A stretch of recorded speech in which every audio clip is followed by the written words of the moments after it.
No obstante, he aquí, vienen días, dice el Señor, cuando no se dirá, vive Dios quien hizo subir a los hijos de Israel de la tierra de Egipto. Viene un éxodo que es mayor en el fin de los tiempos y se dirá, vive Dios quien hizo subir a sus hijos del norte y de todo lugar.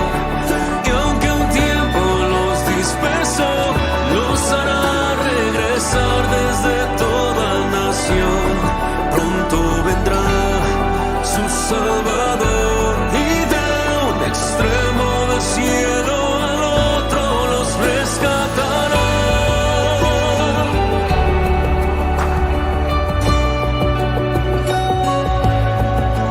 No obstante, he aquí, vienen días, dice el Señor, cuando no se dirá, vive Dios quien hizo subir a los hijos de Israel de la tierra de Egipto.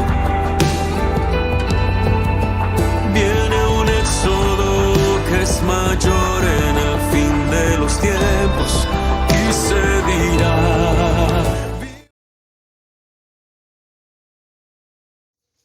Shabbat Shalom para toda la comunidad Llamas de Fuego para las Naciones. Bienvenidos a una enseñanza más aquí a través de Restaurando las Sendas Antiguas, de este canal tan maravilloso. Y desde aquí, desde la comunidad de Paipa, les saludamos a todos con un saludo bien fraternal, con un saludo entrañable, creyendo en que esta palabra va a llegar a muchos corazones, a muchas personas que tengan hambre y sed de mi Padre. Shabbat Shalom para la comunidad aquí en Paipa. Shabbat Shalom. Vamos a continuar en esta oportunidad con el capítulo 2 del libro de Nehemías. Nehemías capítulo 2 nos habla de algo fundamental y esencial para levantar una obra, que no es nada fácil, ¿cierto? Levantar una obra humanamente es imposible. Y en el capítulo 1 aprendíamos que Nehemías se encargó primeramente de buscar el reino de Adonai, porque hizo algo fundamental y esencial que fue entrar en oración, en ayuno. Hizo algo especial que duró 4 meses. La oración de Nehemías fue una oración que tuvo una tardanza de respuesta de 4 meses, pero pues a la final no fue mucho tiempo tampoco. Y él se preparó para que más adelante, cuando llegase la labor de la reconstrucción de los muros, pues se culminara de la manera correcta. 4 meses en tiempo de oración, de clamor, para que este proyecto solamente culminara en 52 días. ¿Cierto? Fue menos el tiempo de lo que duró el tiempo de la oración. Pero vemos que Nehemías se acerca al Eterno porque él recordaba cada una de las promesas y él sabía lo que él tenía que hacer. La oración de Nehemías mostraba una acción en ejecución. La oración de Nehemías aprendíamos que no era, Padre, pues si tú quieres, si te place, ayúdame, sino él fue concreto en lo que él oró, y eso nos enseñaba que nuestras oraciones deben ser concretas, que deben ser con entendimiento, que deben ser claras. En pocas palabras, él algo que le dijo al Padre es, dame gracia, que era algo que aprendíamos aún de lo que significaba su nombre, dame gracia y úsame para arreglar este problema que hay en Jerusalén en este momento.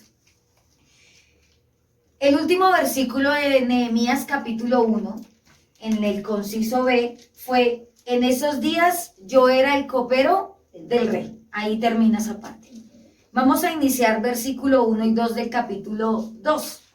Y dice, a comienzos de la siguiente primavera, en el mes de Nisán, durante el año 20 del reinado de Artajerjes, le servía el vino al rey.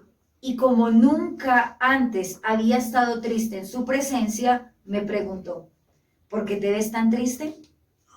No me parece que estés enfermo, debes estar profundamente angustiado. Entonces quedé aterrado. Vamos a detenernos ahí. Dice que Nehemías era el copero del rey. Y esa posición de ser copero era una tarea muy importante para que lo tengamos en cuenta.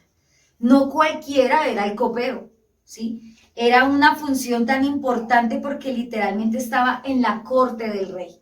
El copero era como un guardaespaldas personal, porque era el que probaba el vino, pero no solamente el vino, también probaba la comida antes de que el rey lo hiciera. Y con eso se aseguraba de que nadie lo pudiese envenenar. Imagínense esa tarea de Nehemías. En pocas palabras, estaba poniendo su vida para proteger la vida de un rey. Y este punto no solamente lo llevaba a tener una función importante en medio del reinado, sino que literalmente le daba un acceso frecuente a la presencia del rey. Y esto era algo muy importante que tenía a favor, en este caso, porque no cualquiera podía estar delante del rey todo el tiempo. Y el hecho de que él tuviese esa posición de copero, pues le hacía estar entrando y saliendo del palacio constantemente, delante de la presencia de ese rey. Y pues esto lo convirtió en un hombre de gran influencia. El rey tenía una gran confianza en su copero, y esto es otro punto importante, quien tenía que ser un hombre de carácter fiel e impresionante, ya que si se pudiese poner al copero en contra del rey, pues el asesinato de ese rey iba a ser de manera inmediata y sencilla. En pocas palabras, Nehemías era la persona más confiable que tenía el rey en ese momento.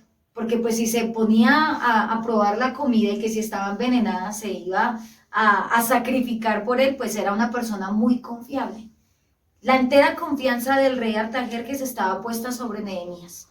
Y como decía hace un momento, pues esto era algo que podía utilizar a su favor por la tarea en la que él iba a empezar a desempeñar. El copero era un consejero confiable. Y esto es importante porque también investigaba que en los tiempos de los reinados, las personas que tenían acceso al estar al lado del rey, no solamente en el caso del copero, que era ir y llevarle la copa, valga la redundancia, sino que también era una persona que constantemente se le confiaban asuntos importantes. O sea que también era un consejero. O sea, el rey también le decía, ven, ¿y tú qué opinas de este asunto? Estamos en estos dilemas, en estos asuntos políticos, en estos asuntos financieros, en estos asuntos con el pueblo. ¿Qué opinas acerca de esto? O sea, era una persona altamente confiable. Lo que nos lleva a entender y nos lleva a comprender nuevamente las características de Nehemías. Por eso él estaba en esa posición. Cuando hablábamos acerca de lo que tenía Nehemías en el capítulo anterior, hablábamos que el Rúa de Adonai estaba puesto sobre Nehemías, no solamente porque tenía la presencia del Padre, sino porque la gracia estaba sobre él, porque tenía una doble Hei en su nombre. Lo aprendíamos hace 15 días atrás. Y esto era lo que le conllevaba que él tuviera el carácter correcto para tener la posición que tenía espiritualmente. Algo que también tenía Nehemías era que la revelación de la Torá estaba sobre su vida. Y que tenía la gracia por sobre todo. La fuente de la sabiduría estaba sobre él. Y que su vida era para perpetuar al pueblo de Israel. Recordemos que esa Nun representa también esa perpetuidad. Y esa Yet, que tiene el nombre de Nehemías, era esa defensa y ese muro y ese cerco de protección que él tenía en ese momento, pero que iba a llevar al pueblo a tener con la reconstrucción de las murallas. Entonces, teniendo en cuenta estas características que ya habíamos estudiado, pues nos da luces de que realmente Nehemías era la persona más confiable y con la posición más correcta para estar delante de la presencia del rey. Por eso se le confiaban asuntos que no a cualquiera se le iban a confiar. Y es algo muy bonito porque decíamos, bueno, se le confiaban asuntos importantes y nos da luces también de la forma en que el rey lo trataba. El rey Artajerjes le hace una pregunta importante y es, ¿por qué estás tan triste? ¿Qué rey en su posición le pregunta esto a un simple copero? Es absurdo, ¿cierto? Y esto nos da a entender que de verdad Nehemías era alguien muy especial para el rey. ¿Quién se preocupa por él? O sea, ¿quién es Nehemías para que se hubiera preocupado por él? Realmente era alguien que sí tenía una posición prominente, pero pues el rey no tenía luces de por qué estar preocupado por él. Mientras Nehemías daba vino al rey, se tuvo cuidado de mencionar el día específico en que comienzan los eventos. Y aquí me voy a detener en la fecha. Dice que a la siguiente primavera, en el mes de Nisán, durante el año 20 del reinado de Artajerjes, cuando él empezó con la oración y el clamor por ir a Jerusalén, que es cuando le llegan las malas noticias de que Jerusalén estaba en ruinas, que es lo que leíamos en el capítulo 1, dice que fue a finales del otoño, en el mes de Kislev, en el año 20. Y por eso, haciendo cuentas, desde el momento en que le llegan las malas noticias hasta el momento en que él vuelve y se presenta ante el rey como copero, dice que habían transcurrido 4 meses. Mencionar la fecha en este punto era muy importante, primero porque muestra que Nehemías oró y esperó la respuesta a esa oración. No quiere decir que él se haya presentado 4 meses después, no. Recordemos que por ser copero estaba constantemente con el rey, sino que pasaron 4 meses para ver la respuesta a la oración que él hizo y al tiempo de ayuno. Y miren, aquí hay un punto muy profético que nos muestra 2 acontecimientos, uno que ya ocurrió y uno que va a acontecer futuramente. Y está en el libro de Daniel, capítulo 9, versículo 25. Vamos a ir allí. Daniel, capítulo 9, versículo 25. Y dice la palabra: ahora, escucha y entiende. Pasarán 7 conjuntos de 7 más 70 y 2 conjuntos de 7. Desde el momento en que se da la orden de reconstruir Jerusalén hasta que venga un gobernante, el ungido, Jerusalén será reconstruida con calles y fuertes defensas, a pesar de los tiempos peligrosos. En otra versión dice 77, o las 70 semanas que hemos escuchado también. ¿Cierto? Entonces, este punto es bien importante porque, como les decía, nos muestra 2 acontecimientos proféticos, uno que ya ocurrió y uno que va a acontecer. Y tiene que ver con esa fecha que menciona Nehemías acá al comienzo del capítulo 2. Dice que aproximadamente esas 70 semanas tiene un compendio de 173.880 días. Desde el día en que fue el 14 de marzo del 445, antes del Mesías, o sea, el que menciona acá, al comienzo de la primavera del mes de Nisán, ese es aproximadamente el 14 de marzo del año 445 antes del Mesías. Esa es la fecha que menciona aquí en el versículo 1 del capítulo 2. Y dice, según Daniel 9:25, que el Mesías sería presentado a Israel. Hay muchos estudios, no solamente de eruditos de la palabra, sino aún de matemáticos y físicos, que les gusta hacer conteo de fechas, donde habla de que ratifican que cuando Yeshua entró a Jerusalén, cuando él vino la primera vez y entró a Jerusalén, la fecha aproximada fue el 6 de abril del año 32 después del Mesías. Exactamente 173.880 días. O sea, exactamente el mismo tiempo que menciona Daniel al tiempo de Nehemías. ¿Qué quiere decir? Que cuando Nehemías está dando esta fecha, al tiempo de Daniel ocurrió esa distancia de días. 173.880 días. Y desde el momento en que Nehemías dice esto, hasta el 6 de abril del año 32, después del Mesías, cuando Yeshua entra por primera vez a Jerusalén, también tiene esa misma fecha. O sea, es algo muy impresionante porque tiene los mismos números.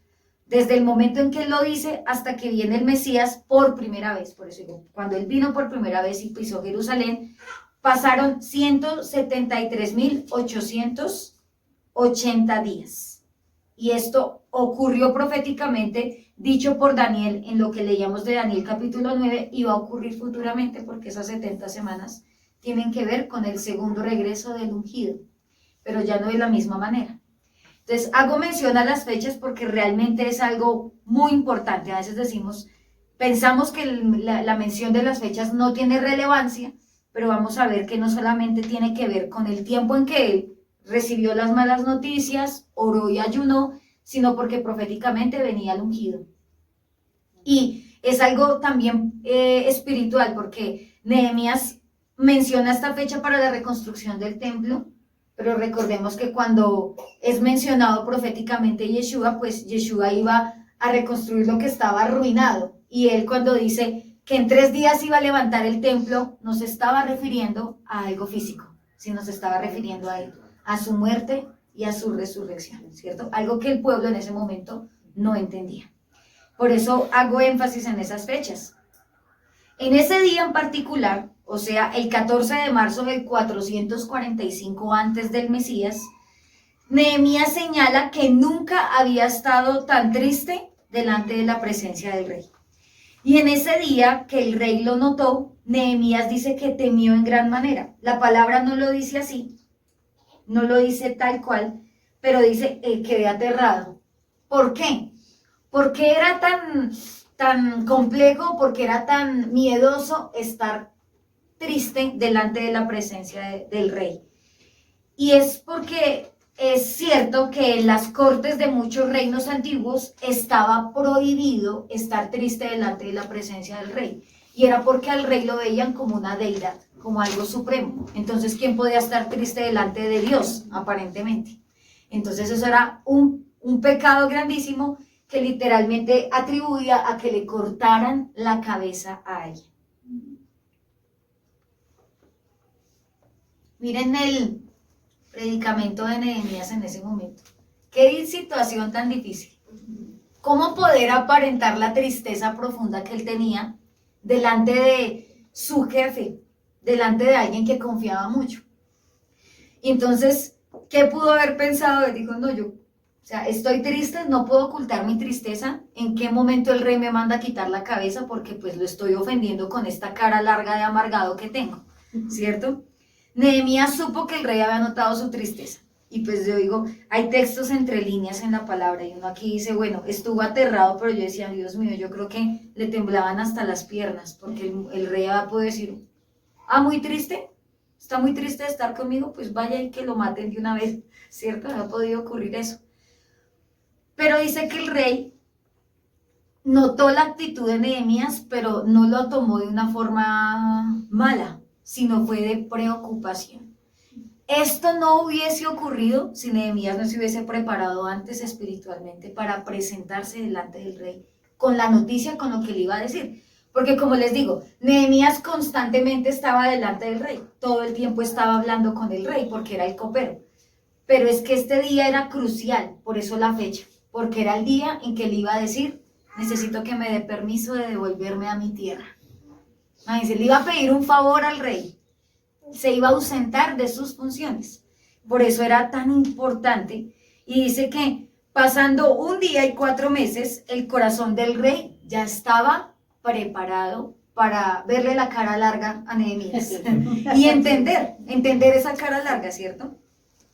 Porque le preguntan en el versículo 2, ¿por qué te ves tan triste? ¿Qué dice en tu versión, Dios? Versículo 2. Me dijo el rey, ¿por qué está triste tu rostro? Pues no estás enfermo, no es esto sino quebranto de corazón. Entonces temí en gran manera. Ahí sí lo dice más claro, temí en gran manera. Miren que aquí dice, ¿por qué te ves profundamente angustiado? Y en la de mi vale dice, porque está como afligida tu alma, tu corazón está en quebranto profundo. ¿Qué está pasando ahí? Y en el versículo 3 dice, pero le contesté. Uy, imagínense ese momento de tensión, como que me van a matar por estar haciendo mala cara, por estar triste, por estar afligido. Pero él se arma de valor. Recordemos que pidió él en el capítulo 1, dame gracia. ¿Se acuerdan que esa fue la oración? Cuando le dice, te suplico que me concedas éxito y hagas que el rey me dé su favor. O sea, que pon gracia sobre mi vida, Padre. Y por eso él dice, le voy a contestar. Versículo 3 dice, pero le contesté, viva el rey para siempre. ¿Cómo no voy a estar triste cuando la ciudad donde están enterrados mis antepasados está en ruinas y sus puertas han sido consumidas por el fuego? Miren la pregunta que él hace. Nehemías es muy astuto, ¿saben? Nehemías, aparte de tener la gracia de mi padre, es muy sabio, es muy entendido y de verdad fue muy guiado porque hace dos cosas importantes. Primero, inicia con el lema de la corte. ¿Cuál era el lema? Viva el rey para siempre. O sea, él no pierde su posición de copero y no pierde el momento para honrar la presencia de Artajerjes en ese momento. Y luego le dice, ¿cómo no voy a estar triste cuando la ciudad donde están enterrados mis antepasados? Miren que él es tan inteligente que él no menciona el nombre de Jerusalén. ¿Por qué? Recordemos que cuando leíamos en el capítulo 1 y estudiábamos algunos textos de Esdras también, habían enemigos que se levantaban constantemente, eran opositores. Y uno de esos opositores le mandaron unas cartas al rey donde decía que esos rebeldes de Jerusalén se estaban levantando en contra del pueblo persa. Eso lo leíamos en Esdras, capítulo 10. Y miren que este punto aquí es tan importante que Nehemías lo tuvo en cuenta y dijo, yo no voy a mencionar por nada del mundo la palabra Jerusalén, porque el hecho de mencionar el nombre de Jerusalén iba a ser controversial, porque Jerusalén tenía fama de rebelde contra los persas. Entonces imagínense mencionarle a esos enemigos también para el rey Artajerjes. Por eso él fue muy astuto y dijo, la ciudad de mis antepasados, el pueblo que me vio nacer. De pronto Artajerjes sabía, decía, pues, este es como de Jerusalén, pero no me lo está mencionando. Tal vez para no avivar los ánimos en medio de la corte. Por eso él no lo menciona. Y entonces dice, ¿cómo no voy a estar triste donde la ciudad donde están enterrados mis antepasados está en ruinas y sus puertas han sido consumidas por el fuego? Esto mismo que él dice acá es lo que él escuchó con las malas noticias en el capítulo 1 cuando dice, la ciudad está derribada, sus puertas están consumidas por el fuego, y ahí es cuando él dice que se sentó a llorar y estuvo en duelo y en ayuno durante varios días. Versículo del 4 al 8 vamos a leer. El rey preguntó, miren este punto, bueno, ¿cómo te puedo ayudar? Un rey a un copero, ¿cómo te puedo ayudar? ¿Estás muy triste?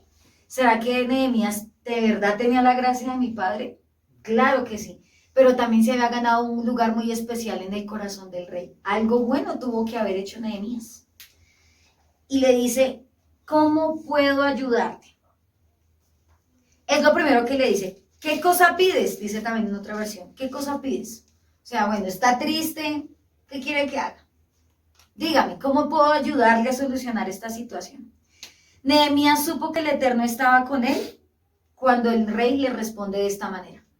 Porque el rey había podido decirle, pues eso no es asunto mío, Nehemías. A mí no me interesa que su ciudad esté en ruinas. Eso no es problema mío, a mí no me venga aquí con sus caras largas. ¿Puede o no puede hacer su trabajo de copero? No puede, entonces que le corten la cabeza. Fácilmente había podido decirle eso. Pero en ese momento le dice, bueno, ¿cómo puedo ayudarte, Nehemías? En ese momento, dice Nehemías, aquí dice, entonces oré al Elohim del cielo. ¿Cómo ha sido que otra vez se puso a orar? Y mire que este punto, Nehemías dice que oró nuevamente. Ya había orado antes, ¿no? ¿Cuánto tiempo? 4 meses atrás. 4 meses. Pero esta oración no fue de 4 meses, no fue que le dijera al rey, ay, espéreme, ya oro, ya vengo. No, ya Nehemías ya la tenía clara en ese momento. Esa parte donde dice, entonces oré, es una oración corta, es como una meditación en ese momento. Es como que el rey le pregunta y él se toma un momento para decirle al padre, padre, ayúdame. Llegó la hora de decirle lo que yo ya tengo y ya sé que le voy a decir. Nehemías no improvisó. Y anótelo en su cuaderno, ¿sabe? Un líder verdadero no improvisa. Uno nunca improvisa las cosas. ¿Sí? Cuando se improvisa, ¿se nota? ¿Usted qué cree? ¿Cierto? Eso es evidente cuando las cosas son hechas así como a la topa tolondra, como decimos nosotros. Nehemías no improvisó y él simplemente ese momento de oración no fue un momento de duda, sino en pocas palabras dijo, Padre, en tus manos pongo este asunto que ya he venido clamando y orando tiempo atrás. Y dice, después de orar al Dios del cielo, contesté, uy, mire aquí, si al rey le agrada y si está contento conmigo, mire tan lindo y como le dice, su servidor, envíame a Judá para reconstruir la ciudad donde están enterrados mis antepasados. Vamos a detenernos ahí. Nehemías nuevamente da luces de la fuente de la sabiduría que lo rodeaba, porque él dice, envíame a Judá. Ahí no está diciendo, necesito ir, déjame ir, no, simplemente le está poniendo el asunto en manos del rey, porque le dice, envíeme usted. O sea, el problema es mío, pero envíeme usted. Mírelo tan inteligente. Fue sabio al decir que fuera el mismo rey que lo enviara a Judá. Nehemías dice que va a reedificar. No era una simple expedición de investigación, no era una obra completa. Él no va a decir, voy a ir a mirar a ver qué tanta ruina hay y ya vengo. No, él está diciendo, si a ti te agrada y si estás contento conmigo, y yo digo que si Nehemías se atrevió a decir eso es porque de verdad él era muy buen copero. Porque nadie en su sano juicio se atreve a decir, ¿qué tan contento estás conmigo? Si sabe que su comportamiento y su servicio ha sido malo. Pero si uno sabe que ha sido un buen servidor, uno tiene pues como plena libertad y confianza de decir, bueno, yo he sido fiel, recompénsame esa fidelidad que he sido contigo durante todos estos años. Y por eso le dice, si estás contento conmigo, su servidor, o sea, nuevamente se presenta como ese servidor fiel a Artajerjes, le dice, envíame a Judá para reconstruir la ciudad donde están enterrados mis antepasados. Versículo 6. El rey con la reina, ¡ay! Ahí estaba la reina, sentada a su lado, preguntó. ¿Quién fue la que preguntó? La reina. ¿Qué le va a preguntar? ¿Y cuándo piensas? Exacto. ¿Cuánto tiempo estarás fuera? ¿Y cuánto vas a regresar? ¿Cuánto te vas a demorar? O sea, no solamente halló gracia con Artajerjes, sino también con la reina. Y ese punto es tan crucial porque bien es dicho que en la mayoría de reinados las mujeres tenían una gran influencia sobre los hombres. Y estas influencias en la mayoría de reinados eran influencias sexuales. O sea, cómo las mujeres dominaban y manipulaban al varón a través de la seducción. Si Nehemías le hubiera caído gordo a la reina, ella, tal vez el rey no, pero ella se le hubiera dicho, ay, que este señor tan insolente, mándelo matar. Había podido decirlo. Pero mire que aún el padre apaciguó los ánimos de esta mujer, sabiendo que ella tenía altas influencias con Artajerjes. Y ella simplemente hace dos preguntas, ¿cuánto tiempo estarás fuera y cuándo piensas regresar? Después de decirle cuánto tiempo estaría ausente, el rey accedió a mi petición. Además, le dije al rey, mire, o sea, él no se quedó simplemente con déjame ir, envíame, sino le dice, si al rey le agrada, permítame llevar cartas dirigidas a los gobernadores de la provincia al occidente del río Éufrates, indicándoles que me permitan viajar sin peligro por sus territorios de camino a Judá. Además, le ruego que me dé una carta dirigida a Asaf, el encargado del bosque del rey, con instrucciones de suministrarme madera. La necesitaré para hacer vigas para las puertas de la fortaleza del templo, para las murallas de la ciudad y para mi propia casa. Entonces el rey me concedió estas peticiones porque la bondadosa mano de Adonai estaba sobre mí. Muy osado, definitivamente. Pero más que osado, tenía confianza en Adonai. Él no se hubiera atrevido a decir todas estas cosas y él no se hubiera preparado. La importancia de prepararnos y de no improvisar. Por eso digo, un líder no improvisa. Él sabía que ese momento en que le vieran la carita así triste, era el momento preciso para decir, mire mi plan de trabajo, rey, ayúdeme. Necesito que me ayude porque mi ciudad está destruida.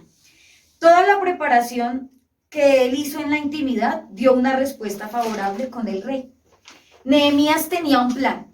Un líder tiene planes. Un líder planea. Un líder organiza. Elohim es un Elohim de orden. Él no improvisa muchas cosas, ¿sí? A veces pensamos que el Padre se improvisa, pero no. Todo está bajo su control. Él es soberano. A veces decimos, ay, no, yo creo que el Padre está jugando conmigo al conejillo de Indias. No, el Padre no hace eso. Él todo lo tiene en su mano. A veces decimos, yo creo que me fue mal con eso, entonces el Padre me puso esto. No, Él sencillamente tiene todo bajo control y Él tiene planes a favor de nosotros. Nehemías, como buen servidor del Padre, tenía planes también. Y por eso en su plan señala el tiempo, señala cartas, porque si dice solicito cartas, y esa solicitud de cartas eran permisos, porque pasar de una provincia a otra era como tener hoy día un pasaporte. Uno no, o sea, hoy día uno no puede ir a un país sin permiso alguno, o sea, tengo que tener un pasaporte, una visa, una licencia, un papel que diga que yo puedo ir a ese lugar. Yo no puedo pasarme de un lado para otro. Entonces, por eso él fue inteligente y dijo, yo tengo que ir con toda porque el rey me va a decir, vaya. Pero si yo voy y me encuentro con el primer peaje, y si me piden mis papeles, y si no tengo, van a pensar que estoy huyendo de Persia, y van a pensar que soy un fugitivo, y me pueden matar o meter a la cárcel. Miren todo lo que pensó Nehemías en ese momento. Por eso él dijo, bueno, necesito tanto tiempo, necesito estas cartas, necesito estos permisos. Y no contento, dice, necesito materiales. O sea, necesito que me patrocine el viaje, rey. Sí. Y algo que hemos aprendido aquí en la comunidad es que la palabra nos lo enseña.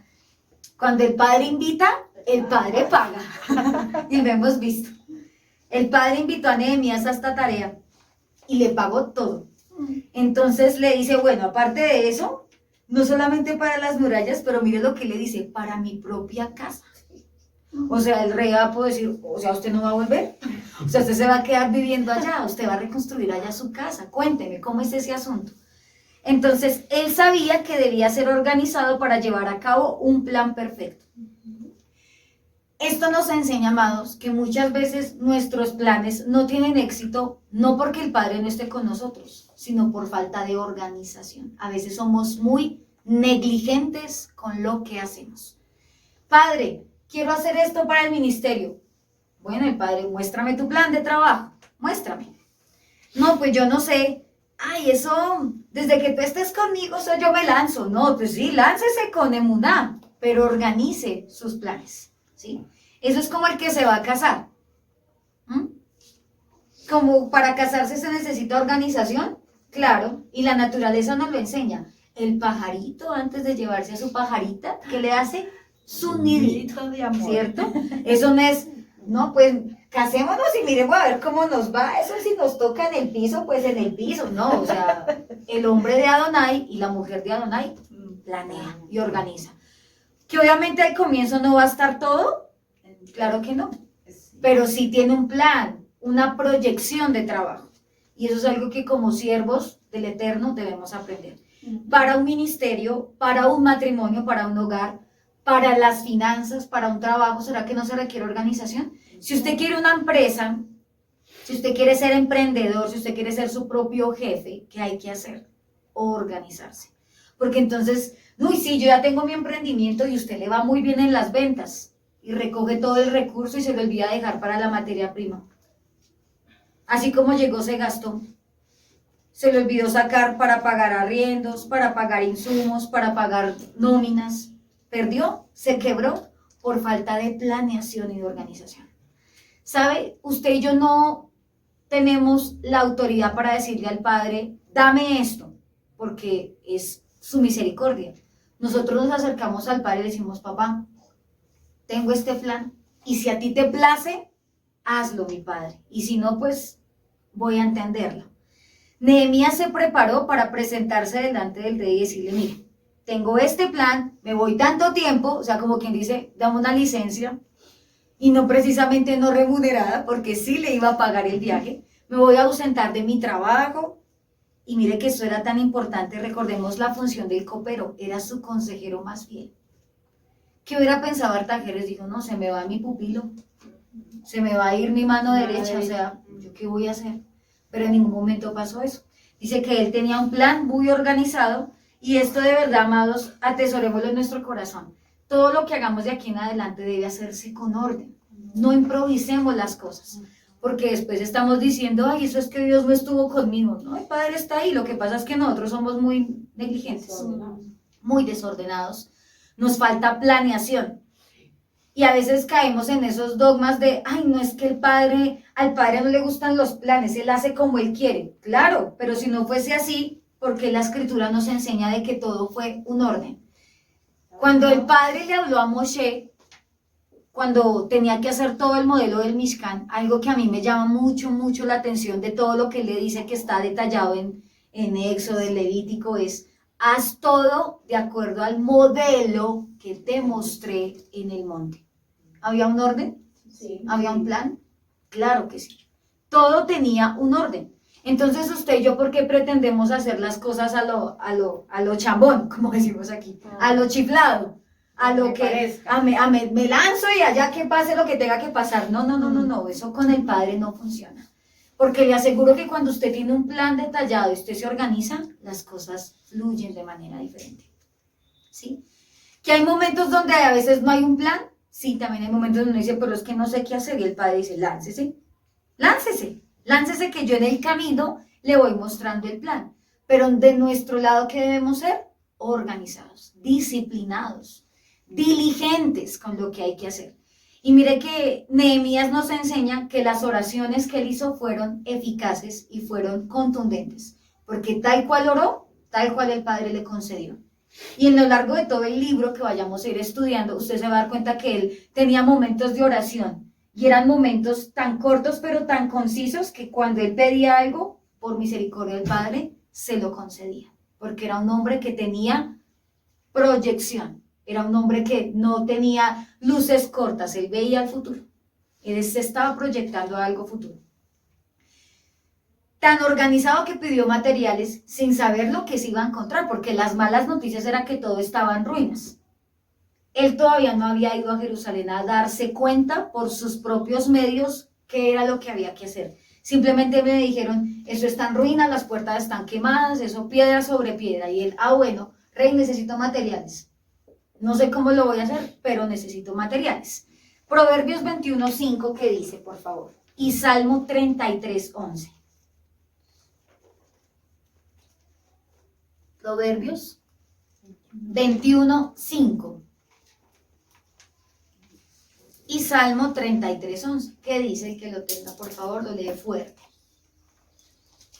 Proverbios 21:5 dice: los propósitos del puro son dignos de confianza, pero los del malvado provocan escasez. Los propósitos del puro son dignos de confianza. ¿Cuál era la intención de Nehemías? Una intención pura, una intención correcta. Aprendíamos en el capítulo anterior que él, qué necesidad tenía de despojarse de semejante posición a ir y meterse allá de ruso, ¿cierto? Porque literal tuvo que ir a ser maestro de obra. ¿Qué necesidad tenía de ir a hacer semejante viaje? Que ya lo vamos a ver. Hacer semejante viaje, enfrentarse a muchos enemigos, pero vemos que su intención era honesta, era pura y era sin egoísmo, había amor, había compasión por su pueblo, un verdadero líder. Salmo 33:11, ¿qué dice? El consejo de Yahweh permanecerá para siempre, los pensamientos de su alma por todas las generaciones.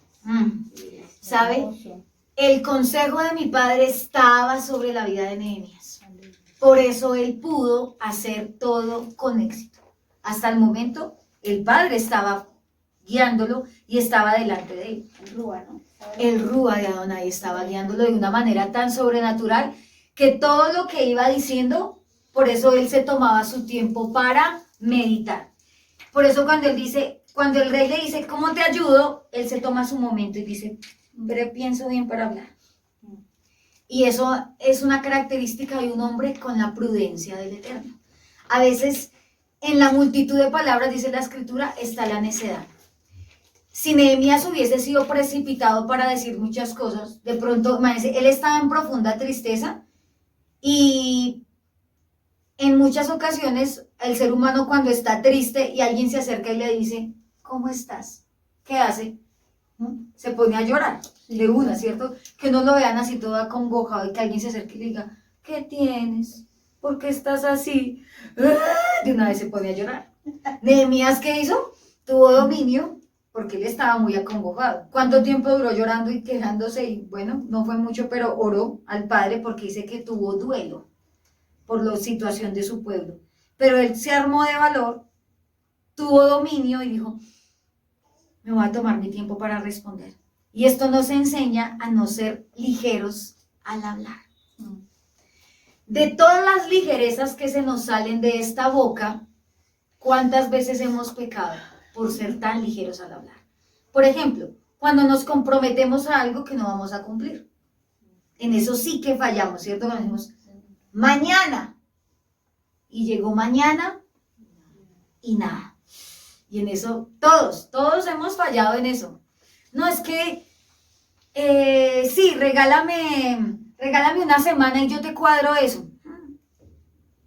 En vez de tomarnos un momento, pensar y decir. Por ejemplo, en las finanzas es algo que ocurre muy constantemente. Cuando tienes una deuda y tienes que pagarla, y cuando tú eres muy ligero, entonces la ligereza va desde el momento en que pides el favor. Présteme que yo en 2 días le pago esa plata. ¿Estás seguro? ¿Y qué tal que en 2 días no la tenga? Vas a quedar mal con esa persona. Tu palabra va a quedar en tela de juicio. Que no vas a ser confiable. No te van a volver a prestar. ¿Cierto? Miren todas las cosas que pasan por ser ligeros para hablar. Lo primero que él analizó fue eso. Vio todas las situaciones y ya la tenía clara, pero aún así cuando el rey le dijo, ¿qué quieres que haga por ti?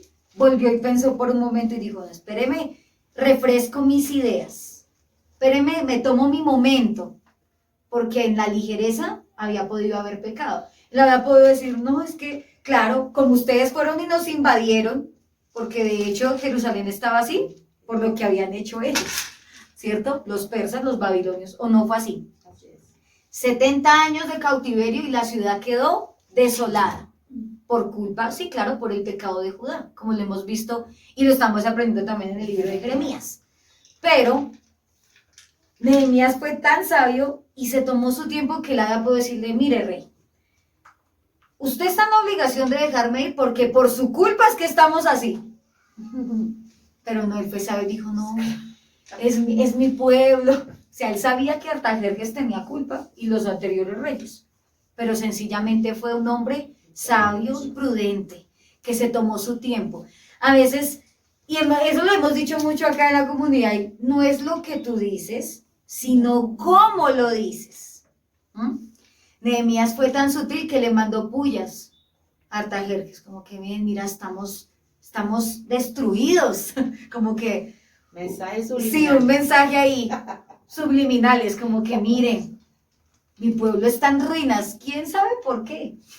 No, el ataque que sabía por qué, pero fue tan sabio para hablarle al rey que no lo enojó, porque el rey y por eso la forma en que le dijo que ni siquiera mencionó la palabra Jerusalén, porque si no de pronto se hubiera encendido en ira y dijo, estos rebeldes contra los persas, no te voy a dejar ir. Entonces, otro punto, amados, es que un líder se toma su tiempo para pensar. Un verdadero siervo, una verdadera cabeza del Padre se toma su tiempo para meditar y hacer las cosas. Porque cuando uno hace las cosas a lo loco, muchas veces los resultados no son lo que se espera, ¿sí? Entonces, la fe no es un sustituto de la planeación. Quiero que anote eso grande en su cuaderno. La fe, la emuná, no es un sustituto de la planeación. Y en eso yo difiero mucho porque he escuchado muchos que dicen, no, es que la fe no es racional. Claro que sí, hay cosas que son imposibles que humanamente uno no entiende. Pero también hay muchas que sí requieren de raciocinio, o sea, de pensar. Si a mí, por ejemplo, me dicen, María Fernanda, reciba este crédito por 70 millones de pesos y láncese que, tranquila, que eso, antes de eso, ¿qué hace uno? Pues espéreme, yo pienso, porque yo cómo me voy a endeudar en semejante cantidad de dinero. Espéreme, yo analizo todas las cosas, planeo. Claro, el Padre dice que está conmigo, pero no por eso voy a hacer un chiflado y a tomar decisiones que después yo esté llorando y después esté diciendo, ay, es que Dios no está conmigo, es que Dios me abandonó, ¿cierto? Algo importante que debemos tener en cuenta, amados, es que de verdad la emuná no va a sustituir la planeación. Tú puedes tener fe, claro, la emuná nos lleva a hacer muchas cosas, a lanzarnos, a creer, pero sea racional también, piense. Cuando hablamos de racional, no es de cuestionar la emuná de mi padre, no, para nada, sino de analice todos los puntos para que sepamos cómo actuar, cómo hablar, cómo movernos, cuando uno va a invertir, cuando uno va a comprar, cuando uno se va a desplazar de un lado a otro, ¿no se requiere planeación? Si uno lo hace a lo chiflado, y entonces las personas piensan que son más espirituales porque dejan de planear y solo se dejan guiar por el Rúa. No, qué pena, pero el Rúa sí guía con planeación. Y eso me recuerda, por ejemplo, un ejemplo muy bonito de Pablo. Cuando Sheliach Shaul, el apóstol Pablo, iba a hacer cada uno de sus viajes, decía que él iba por un lugar y decía, y el Espíritu me hablaba y decía, no, ya no vayas allá, ve a tal lado. ¿El guía? Claro que sí. Entonces usted no diga, no, es que Dios me va a guiar. Yo me lanzo por fe. Pero como chiflado, no. La fe no es ciega, la fe no es ración. La fe no es algo alocado. Es algo de pensar, claro. La fe, y de hecho hemos recordado y hemos aprendido que la emuná es eso. Es la fidelidad. Es la confiabilidad a mi Padre y que yo sea fiel a lo que Él me ha dicho. Entonces yo soy fiel a lo que Él me ha dicho y Él a mí me dijo, María Fernanda, si usted sale de este lugar, yo voy a estar con usted. Listo, yo soy fiel a esa promesa, yo confío en Él, pero voy a planear mi viaje para que tenga un buen éxito.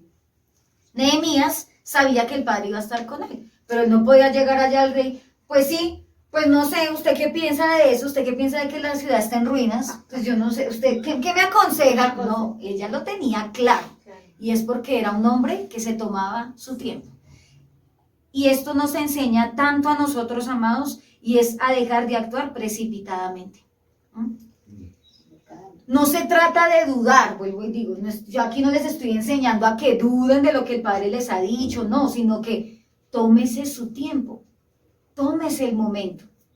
Si Nehemías, estando delante del rey, se tomó un momento para decir, o sea, yo ya sé lo que te voy a decir, rey, pero espera un momentico, rectifico mis ideas. Si él lo hizo, ¿cuánto más nosotros? Para hablar con alguien, para pedir un recurso, para pedir una ayuda, para levantar un nuevo proyecto, o sea, tantas cosas que requieren de cabeza fría.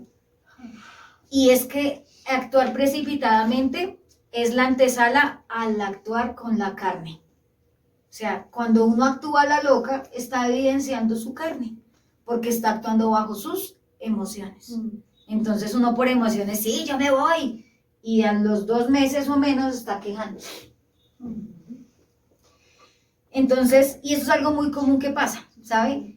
En este tiempo que aquí el Padre está haciendo un revolcón aquí en medio de nuestra comunidad, ¿cierto? Donde está diciendo, bueno, usted para acá, usted para allá, y uno, uy, pere, ¿cierto? El Padre que dice, láncese. Pero cuando se lance, tenga en cuenta que tenga el paracaídas. Y que cuando haga esto, le abra, ¿cierto? Porque si no, el golpe va a ser duro. Cuando tú lo tienes claro, sabes que vas a llegar al destino y que se van a presentar muchas situaciones que te van a querer hacer dudar de esa decisión que tomaste, por supuesto. Porque eso es así. Y lo vamos a ver que así le pasó a Nehemías. Enemigos por doquier que le van a hacer pensar, no, ¿yo en qué me metí? ¿Yo por qué tomé esa decisión? Pero lo que va a llevar, o sea, lo que va a predominar por encima de todo eso es que a pesar de todo eso, de las situaciones, de las dudas, de los momentos de pensar en que definitivamente como que si esto es del Padre o no, es que como te tomaste tu tiempo para planear, en medio de todo eso está fríamente calculado. ¿Qué quiere decir? Que si el padre lo lanzó a un lugar nuevo y le dijo, bueno, salga de su tierra donde está y establezcase en otro sitio, que es algo que estamos viviendo en este tiempo, el hombre de Adonai, ¿qué hace? Planea y dice, bueno, yo voy a llegar a un nuevo lugar y soy consciente que tal vez no voy a conseguir un trabajo inmediatamente. Entonces, ¿qué hago? Planeo y me llevo una base de ahorro para sostenerme mientras me establezco en un lugar. ¿Eso no es planear? El chiflado que actúa en la carne, que dice, yo me lanzo y Dios proveerá, y utiliza la palabra para su irresponsabilidad.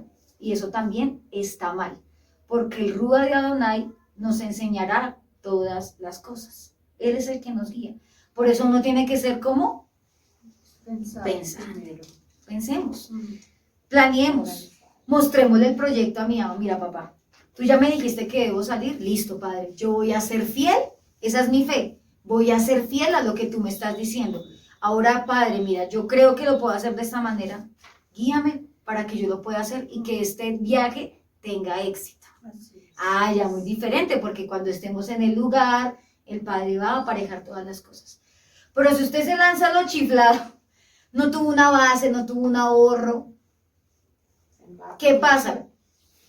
Va a empezar la queja, la murmuración, y va a decir, sí, Dios me trajo aquí para morirme. No, el padre no lo trae a uno para morirse.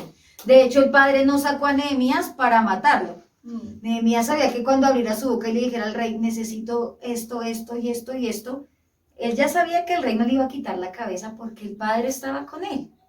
Pero para eso tuvo un tiempo de preparación. Nehemías mostró entonces miedo. No. ¿Tenía miedo? Sí, pero no lo mostró, porque dice, estaba aterrado.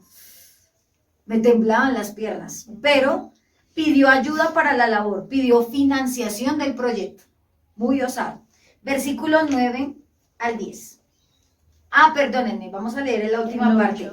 En el 8 dice, entonces el rey me concedió estas peticiones porque la bondadosa mano de Adonai estaba sobre mí. Sus planes tuvieron éxito porque la poderosa mano de mi padre estuvo sobre la vida de Nehemías. Hubo gracia, hubo favor. Versículo 9 y 10 dice, cuando llegué ante los gobernadores de la provincia al occidente del río Éufrates, les entregué las cartas del rey. Debo agregar que el rey mandó oficiales del ejército y jinetes para protegerme.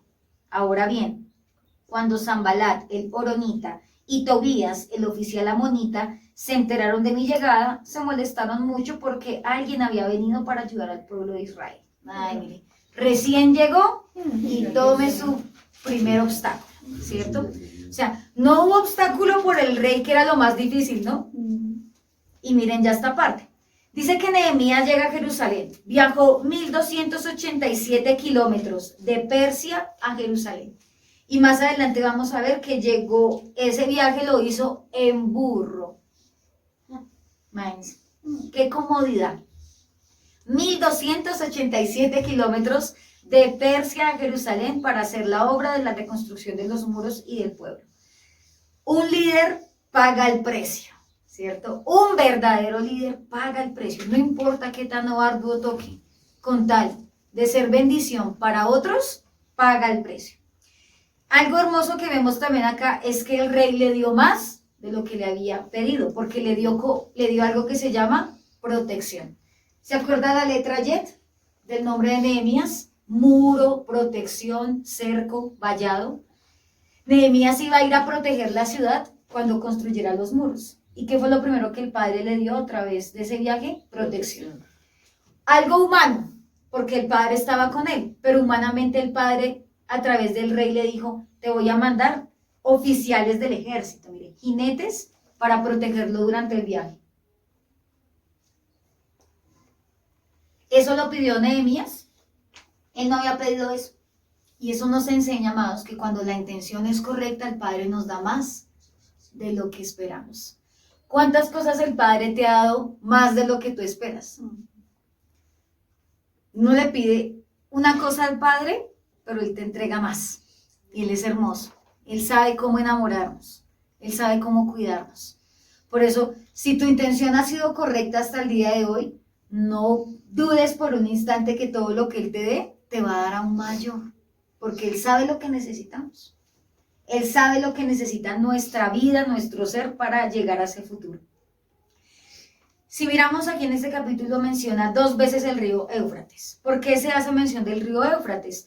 El río Éufrates es un punto de referencia importante que separaba una región de otra.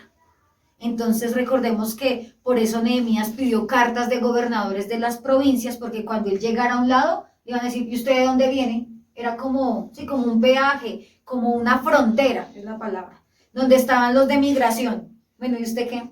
¿Para dónde va? ¿Con permiso de quién? ¿Quién lo mandó? ¿Cuánto tiempo se va a demorar? Y pues el río Éufrates es una mención importante de lo que él estaba empezando a emprender en su viaje. Nehemías vino a Jerusalén preparado con cartas, con capitanes del ejército, con gente de a caballo. Él iba bien preparado porque aparte de eso pues llevaba provisiones, llevaba materiales, pero se encuentra con unos personajes llamados Sanbalat y Tobías, enemigos de Jerusalén y de todo el que se interesara por el bienestar de la ciudad. Pero ¿quiénes eran ellos? Tobías era un hombre de la tribu de Judá, o sea, era del mismo pueblo. Y era un enemigo. Analicemos eso. O sea, Tobías no era persa, porque es lo primero que uno piensa. O sea, enemigos deben ser de otras naciones. No, Tobías era un hombre de la tribu de Judá. Era un hombre de influencia. Estaba asociado con la familia del sumo sacerdote. Y al obtener ayuda de los sacerdotes, en Nehemías capítulo 13, versículo 4, vamos a ir allí un momentico. Nehemías capítulo 13, más adelantico. Versículo 4 dice, antes de esto, el sacerdote Eliasib, quien había sido designado para supervisar los depósitos del templo de nuestro Adonai, y quien también era pariente de Tobías. O sea que este hombre venía como de una élite sacerdotal. ¿Y era qué? Enemigo de Jerusalén. El nombre de Tobías significa Adonai es bueno. No hace para nada alusión a ese nombre, porque era un fiel enemigo. Dice que apenas llegaron, se enojó mucho porque había venido ayuda para el pueblo. Dice, pero ¿por qué se cargaban? Y ya lo vamos a ver más adelante. Sanbalat, ahí también en Nehemías capítulo 13, versículo 28 nos habla de Sanbalat y dice, uno de los hijos de Joaída, hijo de Eliasib, el sumo sacerdote, se había casado con la hija de Sanbalat, el horonita, por lo cual lo expulsé de mi presencia. Sanbalat también tenía asociación con familias sacerdotales por el matrimonio de su hija. Y él en ese momento, él era el gobernador de Samaria. Y recordemos que Samaria también era una ciudad prominente del pueblo de Jerusalén. No solamente Judá, sino también Samaria. Entonces vamos a ver que apenas él llega y dice que apenas se enteraron de la llegada, empieza a haber oposición y es esa molestia. No se le agarraron que en medio de cualquier inicio de un proyecto, en medio de cualquier comienzo de algo que tú vayas a hacer, empiece a haber oposición. Lo más triste es que la oposición sea de tu mismo pueblo. A veces esperamos opositores afuera, pero la oposición del mismo pueblo sí que duele. Que tus propios hermanos te digan, eso se va a caer. ¿Usted qué opina de eso? Que se lo digan los de afuera, uno dice, ay, ellos no entienden los asuntos de mi padre. Pero que alguien de la misma casa, que no tenga el rúa, se acerca y te diga, yo creo que lo que usted está haciendo está mal. Eso no tiene futuro. ¿Será que eso duele? Nehemías sintió algo que la mayoría de seres humanos hemos experimentado y se llama la traición.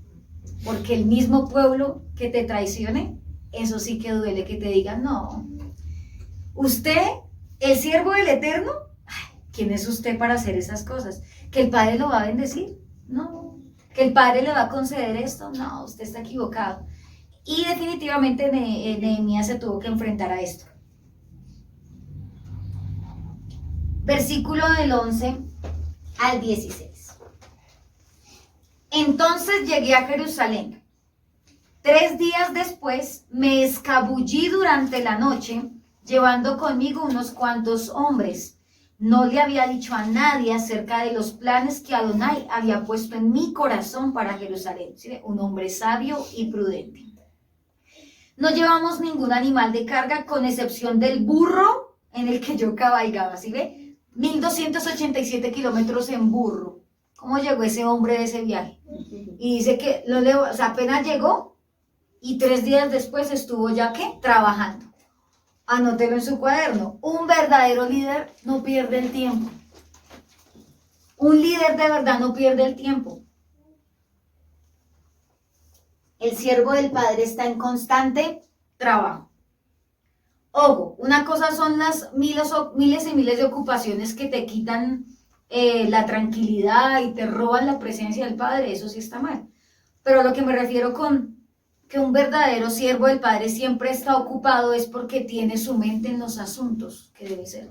No se pone a bobear, perdónenme la expresión, no se pone a pensar en, ¿será que sí, será que no? Pues me enviaron aquí a esta casa a servir, pero pues yo no sé, yo como que me quedo sentado. No, o sea, sabe a lo que Dios lo mandó y empieza a trabajar por ello y lo ejecuta. Exactamente. Nehemías la tenía clara. Nehemías la tenía clara y dice que en su burrito se puso a inspeccionar y no le dijo a nadie de su viaje. La prudencia es característica de los sabios.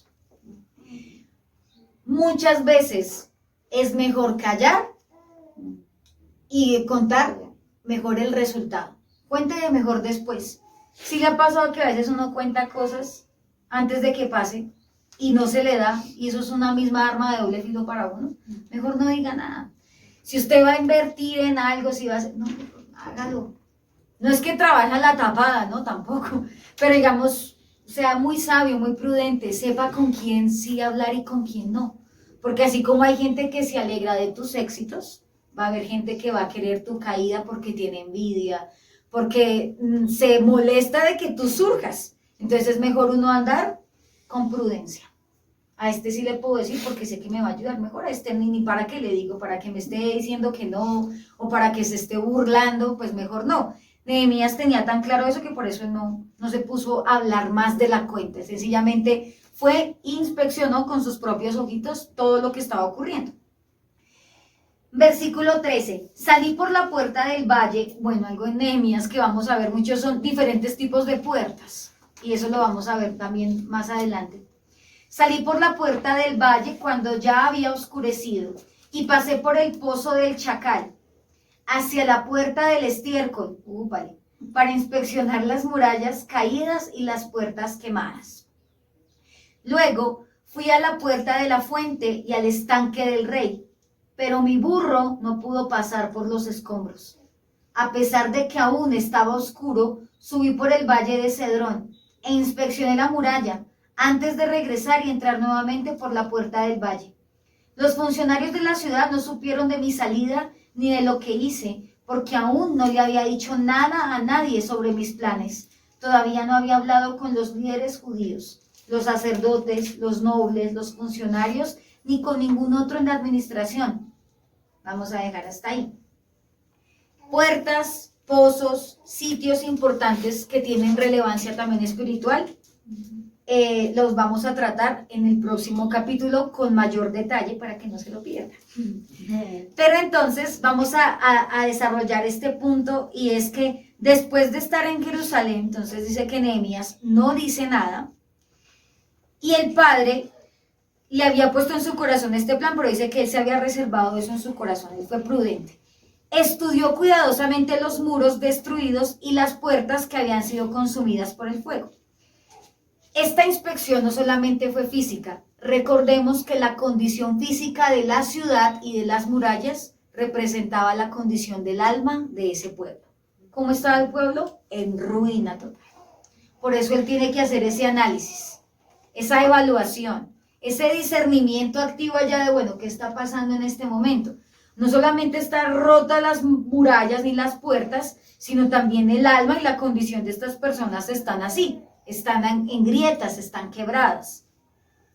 Proverbios 25, 28, por favor.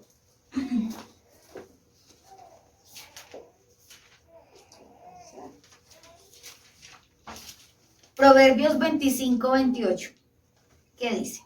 Dice, como ciudad derribada y sin muro es el hombre cuyo espíritu no tiene rienda. Esa era una de las mayores características del pueblo, que no tenía rienda, o sea, que no era guiado por el Rúa, no tenía dominio, porque como una ciudad sin muros, ¿y cómo estaba Jerusalén? Sin muros, sin protección, sin cuidado, sin cobertura espiritual, pues ellos estaban a su suerte. Versículo del 17 al 18. Pero ahora les dije, ¿a quiénes? A los funcionarios, a los que estaban ahí como en ese momento en la administración. ¿Cómo así luego no estaba desolada? No, o sea, literalmente estaba en ruinas, pero no estaba desolada. Ya habían personas que vivían allí. ¿Cuáles? Las que retornaron con Esdras y con Zorobabel. Ya habían personas allí. Y dice, ustedes saben muy bien las dificultades en que estamos. Note una particularidad de la narrativa de Nehemías y es que habla en plural. ¿Qué quiere decir eso? Que él asumía eso como propio también. Él no pudo llegar a decir, ustedes están en la inmundicia. No, él llegó y dijo, estamos en la inmundicia, estamos mal, ¿cierto? Ustedes saben muy bien las dificultades en que estamos. Jerusalén yace en ruinas y sus puertas fueron destruidas por fuego. Reconstruyamos la muralla de Jerusalén y pongamos fin a esta desgracia.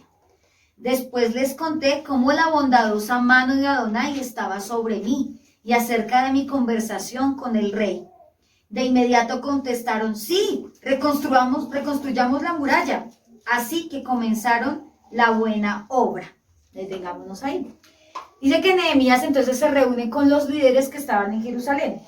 En ese momento, ¿quiénes eran? Funcionarios, habían también sacerdotes, habían nobles. Estos líderes son los que él dice, yo tengo que ir a ellos. Y no porque menospreciara al resto del pueblo, sino porque tenía que rodearse de personas fuertes. ¿Para qué? Para fortalecer a los débiles. Y eso lo vamos a ver más adelante también. Nehemías se reúne con ellos y pues para ese momento nadie daba solución a un problema de aproximadamente 100 años. O sea, 100 años y la ciudad, vuelta a nada. Y porque desafortunadamente siempre habían enemigos. Nehemías se apropió del problema como si fuese propio. Definitivamente un verdadero líder siempre asume las situaciones como propias. Si hay alguna falla, no dice eso es su culpa, sino dice ven, apropiémonos de esto como si fuera mío también. Esa es una muestra maravillosa del amor y la compasión que él tenía por su pueblo. No había nada de egoísmo en la vida de Nehemías. Él claramente dijo, bueno, mi pueblo está así, todos estamos en esta condición de desgracia. Y el versículo 19 dice, sin embargo, cuando Sanbalat, Tobías y Gesem el árabe, ahí llega otro, se enteraron de nuestro plan, se burlaron con desprecio. ¿Qué están haciendo? Preguntaron. ¿Se van a rebelar contra el rey? Yo contesté, el Elohim del cielo nos ayudará a tener éxito. Nosotros, sus siervos, comenzaremos a reconstruir esta muralla, pero ustedes no tienen ninguna parte ni derecho legal o reclamo histórico en Jerusalén. Algo impresionante que aprendemos de Nehemías es que entendió la posición de los opositores de la obra y comprendía que su manera de responder no tenía que ser dando explicaciones. ¿Por qué? Porque les digo, ustedes no tienen parte ni derecho. ¿Por qué se supone que tenía que dar explicaciones aparentemente Nehemías? Porque la pregunta que le hacen estos tres cuando se burlan es, ¿qué están haciendo? ¿Que ustedes se van a rebelar contra el rey? pero como Nehemías fue un hombre sabio y entendido, él había podido decir, no, no me voy a revelar, mire, aquí le muestro mis cartas, aquí está todo lo que el padre, mire, el rey ya me dio permiso, pero en ningún momento vemos que lo hizo. ¿Sabe? Usted no da explicaciones a sus opositores, porque usted se pone a explicar, pierde. ¿Y usted por qué va a hacer eso? ¿Usted está seguro que va a hacer una casa por allá en la montaña? No. Y entonces vienen los opositores. Usted no dé explicaciones, a los necios, ¿no? Obviamente a los necios. Usted simplemente, ¿qué dice? La mano poderosa de Adonai está sobre mí. Y usted no tiene parte ni derecho de decirme nada. Una forma muy sabia, muy sutil y muy decente de decir, no se meta en lo que no le incumbe. ¿Es cierto? Muy sabio Nehemías. La oposición es difícil. Y más cuando se trata de nuestros propios hermanos, ¿cierto? En ese momento yo creo que Nehemías sintió no solamente la traición, sino un dolor profundo de decir, hombre, ellos acá viviendo a sus anchas, y ahí ya vamos a entender el por qué se enojaban con todo el que quisiera llegar a ayudar. Porque claro, ellos estaban, a pesar de que el pueblo estaba en ruinas, estaban oprimiendo lo que quedaba de ellos. O sea, eran unos despiadados con ese pueblo. Entonces, ven que, o sea, es como si llegara, voy a colocar un ejemplo en lo natural. Es como si en un pueblo que está muy desolado, muy en ruinas, hay unos gobernantes que durante mucho tiempo se han encargado de exprimir los recursos y de masacrar a ese pueblo. Llega una nueva gobernación a querer traer un nuevo cambio a ese lugar y de quitar la corrupción. ¿Cómo cree que se va a poner ese gobierno? Como Venezuela. Tal cual, ¿cierto? ¿Qué iba a pasar con este Tobías, con este Gesem y con este Sanballat? Pues claro, le iban a quitar su parte lucrativa. Imagínense, el pueblo en ruinas, aguantando hambre, pero ellos viviendo a sus anchas, porque eran nobles. Y los nobles de esa ciudad, pues eran los de la gente más adinerada en ese momento. Desafortunadamente, pues Nehemías tuvo que enfrentarse ante estos enemigos, que utilizaron diferentes tipos de oposición, ¿no? Y la primera oposición que usaron ellos fue el escarnio, la burla y el menosprecio. Esa es la primera oposición que por lo general se presenta ante un proyecto, ante un ministerio, ante un matrimonio, ante lo primero que usted vaya a empezar a ejercer, ante lo que usted se vaya a enfrentar. La burla, el menosprecio, el escarnio. ¿Ha vivido eso usted? ¿Cuántas burlas nos han hecho primero por seguir al Mesías?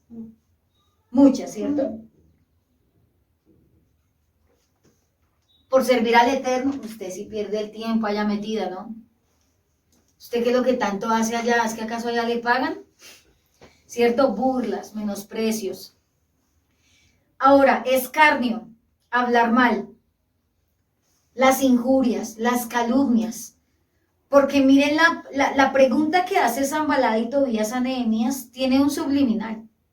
Y era hacer quedar mal a Nehemías como si hubiese sido un fugitivo. Por eso le dicen, ¿usted se va a rebelar contra el rey? Esa pregunta tiene una doble intención. Ellos no estaban preocupados por el bienestar de Artajerjes, ¿no? Ellos, de ninguna manera, ellos querían era voltear la tarea de Nehemías a como de lugar. Eso por el lado de los enemigos que se nos levantan en la oposición. Bueno, y cuando el opositor es usted mismo, eso es más grave, ¿saben? Que vengan voces extrañas y nos digan que no podemos, que somos unos fracasados, que eso se va a caer, que de dónde vamos a sacar plata, que eso no lo vamos a poder lograr, que quién nos llamó, que quiénes somos nosotros, como una vez nos dijeron a mí y a mi esposo que fuimos a visitar un lugar para llevar la restauración y cerraron las puertas y nos dijeron, ¿dónde están sus cartas de recomendación? Y nosotros, mírelas. Ese día tocó como Nehemías, nuestro Elohim del cielo nos escogió, así nadie de un peso, ¿cierto? Lo más triste es cuando uno mismo es su propio opositor, cuando usted dice, yo no puedo, yo sí soy un fracaso, no, yo como que me equivoqué. Y en eso muchos también han caído. Porque que otros se burlen y meneen en la cabeza como Sanballat y Tobías digan, ay, ustedes sí son un fiasco, qué desastre. Pero si usted es el que se mira al espejo y dice, yo sí soy un fiasco, uy no, ¿qué estoy haciendo acá? Pues eso sí es peor todavía. Si usted es un mismo opositor, está pecando contra el Eterno, porque está poniendo en tela de juicio lo que Él ya le dijo que iba a hacer. Nehemías había podido decir, no, oiga, si tienen razón, ¿será que yo fui atrevido con Artajerjes? No, él no tenía tan claro, que por eso en el versículo 20, él no da explicación alguna. La respuesta de Nehemías mostró madurez y sabiduría. ¿Qué hace un verdadero siervo del Eterno cuando hay oposiciones? ¿Se pone a pelear? Peri verá que le voy a demostrar que yo sí soy capaz. No, eso no lo hace un verdadero siervo del Eterno. Dice, bueno, el tiempo hablará. Esperemos. Usted ahorita dice que mi muralla se va a caer. Esperemos. Usted me está diciendo que yo soy muy torpe, que yo no voy a poder, que yo estoy perdiendo el tiempo, que me chiflé. Esperemos a ver hasta dónde llega esta chifladura. Mostró madurez, ¿sabe?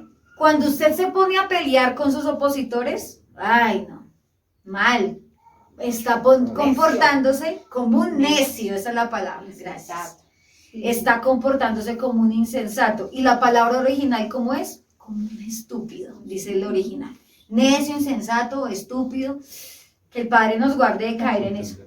¿Hemos caído en eso en algunas ocasiones? No me conteste. ¿Hemos sido torpes, hemos sido necios al querer contender con el humano? Sí. ¿Hemos sido torpes cuando contendemos contra el mismo Elohim? Como cuando Adonai le dijo a Job, ¿y dónde estaba usted cuando dice el cielo y la tierra? Porque Job sí que le encantaba cuestionar, pero es que padre, pero es que él, ay, venga. ¿Quién es usted? Usted es simple polvo, ¿cierto? Y a veces caemos tanto en esas actitudes y en esas situaciones en nuestra alma que primero pecamos contra el Eterno y terminamos desgastándonos. ¿Qué termina o sea, cuál es la finalidad de pelear con nuestros opositores? Ellos se van a seguir burlando y usted se va a cansar y va a terminar aborreciendo lo que en algún momento amó. Por eso usted no se ponga a pelear con ellos.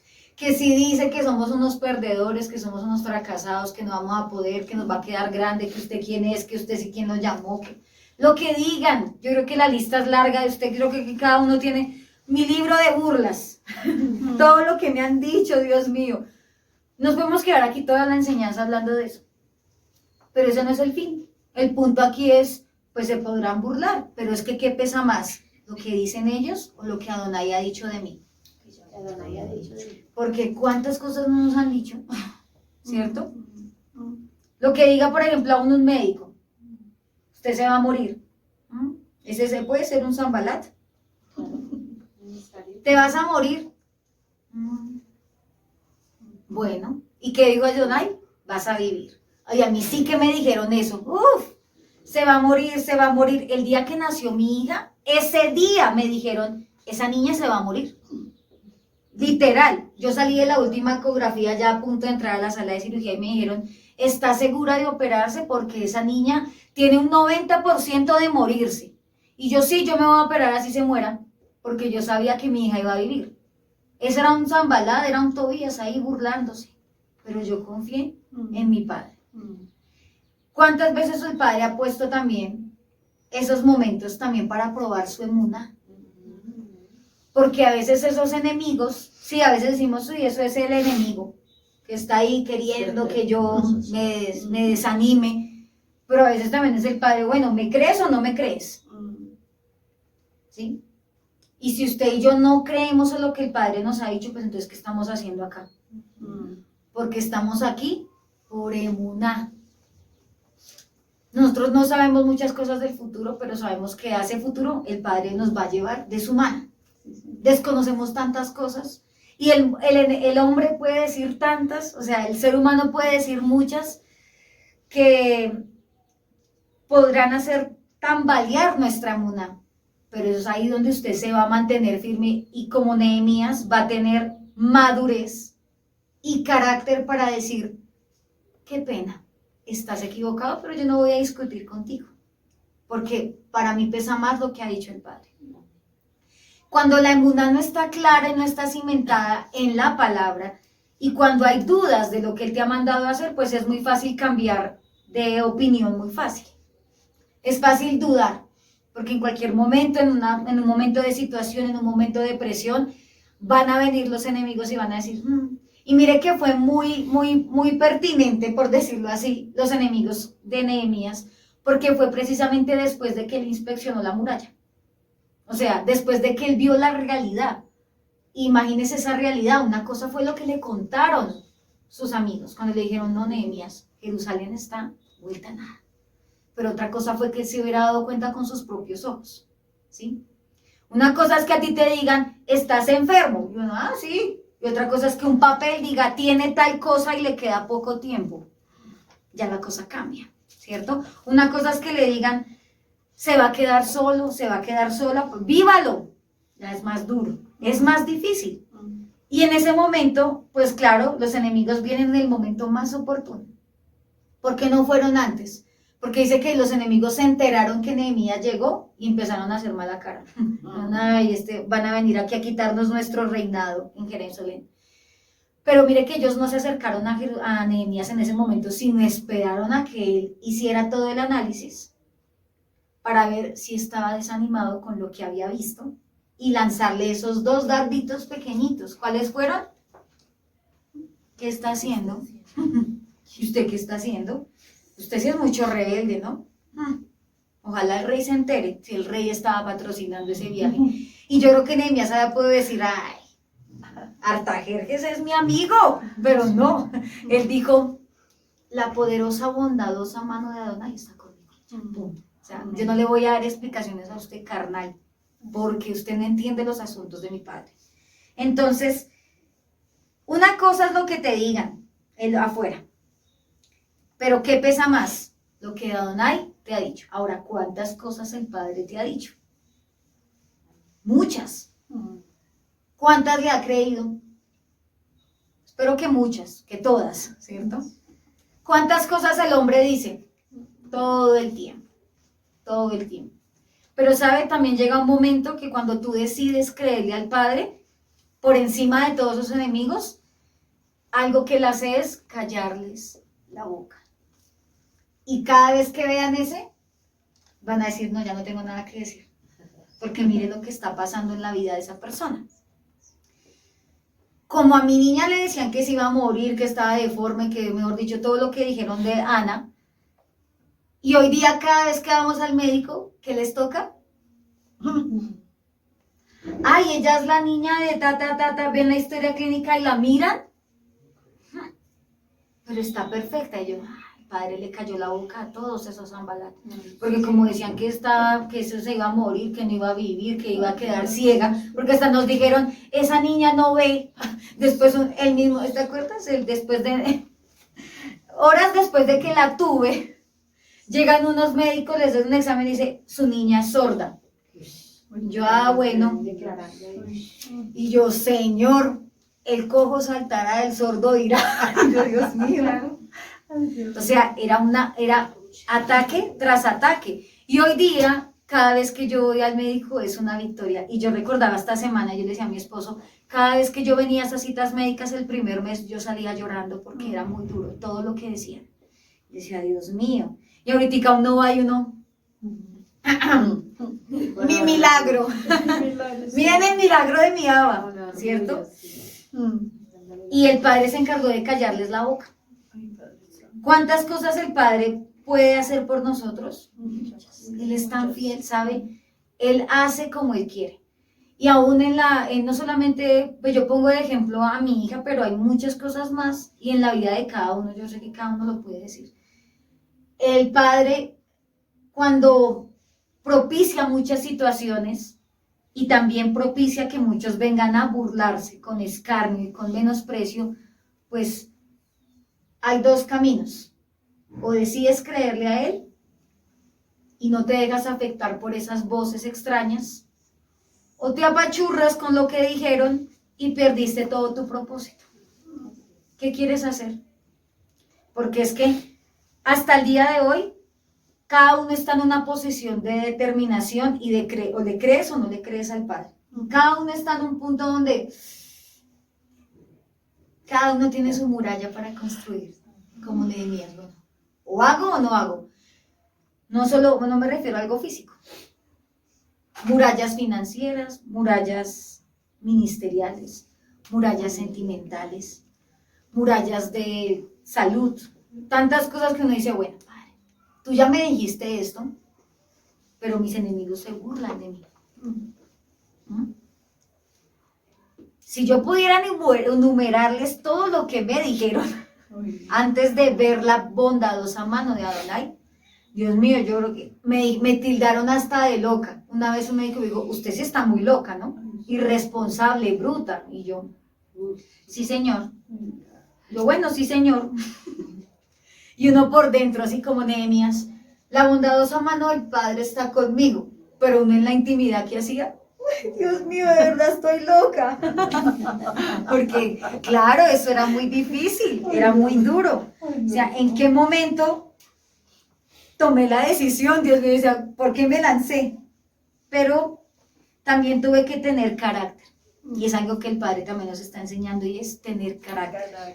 Nehemías tuvo carácter cuando dijo, ustedes no tienen ninguna parte ni derecho legal de venir a hablar y opinar sobre un lugar que ustedes nunca han amado, que lo han exprimido como una uva, pero no han hecho nada para bendecir este lugar. Son unos tráfugas, son unos ladrones, son unos atrevidos con el pueblo. Así que no venga aquí a opinar sobre lo que yo vengo a hacer. Carácter. No tuvo necesidad de estar mostrando sus cartas de recomendación, porque a veces eso es como si fuese una muestra de debilidad. Ay, no, yo no me estoy burlando de Artajerjes. Espere, le muestro mis papeles. No, espere. No, simplemente decir, no, yo sé quién me envió y yo por eso estoy aquí. Y le creo al Eterno. Entonces, amado, ¿a quién le cree? ¿Al Padre o al hombre? Hasta el día de hoy, ¿a quién le ha creído? Toda obra tiene un opositor, uno o más, o muchos. Hay obras que siempre van a tener opositores, siempre. Pero también, como el Padre una vez se lo dijo a David, algún día te daré descanso de tus enemigos. Y en algún momento vamos a estar, por fin. Pero mientras eso sucede, que hay que mantenernos en carácter, amados, en fuerza, en madurez, en confianza. Esa sí es la verdadera emuná. No lanzarme como un chiflado ciego, como hablamos, sino planeando, teniendo claro. Y mire que Nehemías mostró que su fe era clara y concisa. Si él no hubiese planeado todo eso, posiblemente con ese primer dardo que mandaron estos hombres hubiera dicho, oiga, sí, yo me vine como fugitivo, ¿no? Y ya tenía todo bajo control. Entonces, en todo lo que el Padre le esté permitiendo a cada uno de ustedes vivir, aun los que nos están viendo a través del video, en la enseñanza, en esa posición en la que tú te encuentras, analiza en qué momento has permitido que venga la duda y la incredulidad. O también, si estás en la posición de creer por encima de todo pronóstico, por encima de todo dardo, por encima de todo lo que digan, porque tú ya la tienes clara, porque el Padre ya habló primero. Debe pesar más las palabras de mi Padre, la alabar del Creador, que lo que hagan o digan otras personas. O sea, es el Todopoderoso. ¿Yo cómo voy a comparar la voz de mi Padre con la voz de un simple mortal? O sea, perdónenme, no tendría sentido. No tendría sentido poner en tela de juicio eso, comparar eso. Así que, mis amados, este es el primer paso de Nehemías en Jerusalén, porque el primero ya lo dio antes, en el capítulo 1, cuando se puso en la tarea de buscar la dirección del Padre, y hasta el momento halló gracia. Y vamos a ver con el transcurrir de los capítulos que vayamos leyendo, que el Padre siempre estuvo con él. Tan así, bueno, y otro punto, cuando dice que reúne a los funcionarios que estaban en Jerusalén, dice que a ellos sí les cuenta cómo el Padre lo bendijo con el rey Artajerjes. ¿Sí se da cuenta que a algunos sí hay que contarles el cuento completo y hay otros donde hay que callar? Dice ahí en el versículo 18, Dice, les conté cómo la bondadosa mano de Dios estaba sobre mí y de mi conversación con el rey. Él había podido decirle eso a Sanballat y a Tobías, ay, no me vengan a decir nada que yo ya hablé con Artajerjes. No lo hizo. Porque el siervo del Padre, el verdadero líder, el que está guiado por el Rúa, sabe cuándo hablar y cuándo no. Cuándo mostrar lo humano y cuándo simplemente callar y decir, Dios es el que ha obrado. Para así callar a sus enemigos. Amén. Amén.